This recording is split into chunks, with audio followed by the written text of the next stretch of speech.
ના જીવંત અને પવિત્ર ત્રિએક નામમાં વાલા ભાઈઓ અને બહેનો, આપ સર્વને લોગોસ બાઇબલ સ્ટડી તરફથી હું પ્રેમી સલામ પાઠવું છું.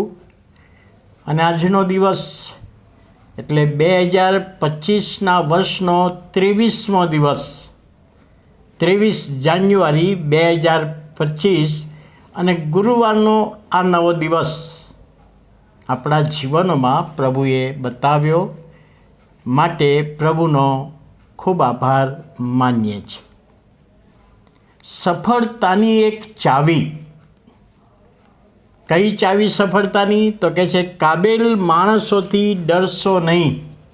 હોશિયાર, પોતાના કરતાં હોશિયાર માણસોથી ડરશો નહીં, પરંતુ તેમનો ઉપયોગ કરો. એ ચાવી છે. ઘણી બધી વખતે કેટલાક આગેવાનો, અધિકારીઓ, કંપનીના આગેવાનો, લિમિટેડ કંપનીના આગેવાનો, અધિકારીઓ પોતાના હાથ નીચે કોઈ હોશિયાર માણસ આવે તો એમને ગમતું હોતું નથી, અને એટલા માટે એ હોશિયાર માણસને કોઈકને કોઈક રીતે ત્યાંથી દૂર કરવા માટેના પ્રયત્નો કરે છે. આવું રાજકારણ રમવામાં આવે છે. કેવી રીતે એને દૂર કરવો? મારાથી હોશિયાર માણસ છે અને મારા હાથ નીચે છે તો એને એ પસંદ પડતું નથી. અમેરિકામાં એન્ડ્રુ કાર્નેગી નામનો એક માણસ લોખંડના બિઝનેસમાં રાજા ગણાતો.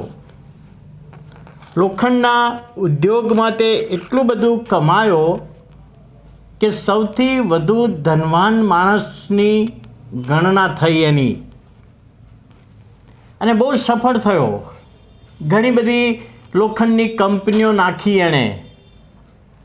અને એક દિવસે એક પત્રકારે એમનું ઇન્ટરવ્યૂ લીધું કે અમેરિકા દેશમાં તમે આ લોખંડના બિઝનેસમાં તમે સૌથી વધુ સફળ થયા છો, એની પાછળનું રહસ્ય શું? અને ત્યારે એન્ડ્રુ કાર્નેગીએ કહ્યું કે મારી આસપાસ મારા કરતાં હોશિયાર માણસોને હું રાખું છું. એમની બુદ્ધિ, એમના જ્ઞાન, એમના અનુભવનો મેં લાભ લીધો છે, અને તેને પરિણામે હું સફળ થયો છું. મારું જ્ઞાન હોય એના કરતાં જો વધારે જ્ઞાની વ્યક્તિ મને મળે, કોઈ કંપનીમાં હું ગયો હોય અને વધારે અનુભવી વ્યક્તિ જે મારા કરતાં પણ હોશિયાર હોય એવી વ્યક્તિ મને લાગે તો મારી કંપનીમાં કોઈ પણ રીતે હોદ્દો ઊભો કરીને એને હું નોકરીએ રાખી લઉં છું, અને એના જ્ઞાનનો, એના અનુભવનો, એની બુદ્ધિનો હું ઉપયોગ કરું છું. ને મેં એવું કર્યું છે માટે હું મારા બિઝનેસમાં સફળ થયો છું. અને એટલા માટે એન્ડ્રુ કાર્નેગી કહે છે કે સફળ માણસ થવાને માટે આપણા કરતાં વધારે કાબેલિયત માણસ હોય એનાથી ડરવાની જરૂર નથી, એનો ઉપયોગ કરવાની જરૂર છે.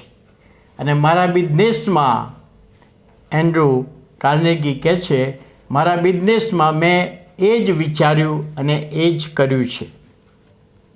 ફિલિપીઓનો પત્ર, તેનો 2 અધ્યાય અને 3 કલમ. ફિલિપી 2 અને 3માં પાઉલ પ્રેરિત કહે છે ને, પોતાના કરતાં બીજાઓને ઉત્તમ ગણવા. અને આ સિદ્ધાંત છે, કૌટુંબિક જીવનનો સિદ્ધાંત છે, ખ્રિસ્તી વિશ્વાસના જીવનનો સિદ્ધાંત છે કે કોઈ પણ ક્ષેત્રમાં બીજાને ઉત્તમ ગણવા. અને જો એ સ્વીકારીએ છીએ તો આપણે સફળ થઈએ છીએ. હસબન્ડ એવું માને કે મારા કરતાં મારા વાઈફ હોશિયાર છે, વાઈફ એવું સ્વીકારવું જોઈએ કે મારા કરતાં મારા પતિ એ હોશિયાર છે. કંપની હોય, કોલેજ હોય, સ્કૂલ હોય, ઇન્સ્ટિટ્યૂટ હોય કે મંડળી હોય, પણ દરેકમાં જો આ સિદ્ધાંત આપણે જાળવીએ, આ સિદ્ધાંત કે પોતાના કરતાં બીજાને ઉત્તમ ગણવા, બીજા મારા કરતાં બીજી વ્યક્તિ સારું કરી શકે છે, સારું કરી શકશે, એવું જો આપણે સ્વીકારીએ છીએ તો આપણે સફળતા પ્રાપ્ત કરીએ છીએ, સફળતાના શિરે જઈએ છીએ. અને એટલા માટે કહે છે સફળતાની એક ચાવી કે આપણા કરતાં હોશિયાર માણસોથી ડરશો નહીં. ઘણી બધી વખતે વ્યક્તિ કરતાં હોશિયાર માણસો જો આવી ગયા હોય તો એમની સાથે સારા સંબંધો રાખતા નથી, એમનું અપમાન કરવામાં આવે, એમને દૂર કરવામાં આવે, એવું બનતું હોય. પણ આ વચન દ્વારા કે પોતાના કરતાં બીજાઓને ઉત્તમ ગણવા અને આ વચન સમજવામાં પ્રભુ એનો આશીર્વાદ આપે. પ્રાર્થના કરીએ. વાલા પ્રભુ, અમે તમારો આભાર માનીએ છીએ, તમારા પવિત્ર નામને ધન્યવાદ આપીએ છીએ. આજના નવા દિવસની ભેટને માટે તમારો આશીર્વાદ માગતા આજનું વચન સમજવામાં તમારો આશીર્વાદ આપો. દોરવણી પ્રભુ ઈસુના પવિત્ર નામમાં સાંભળો અને માન્ય કરો. આમેન.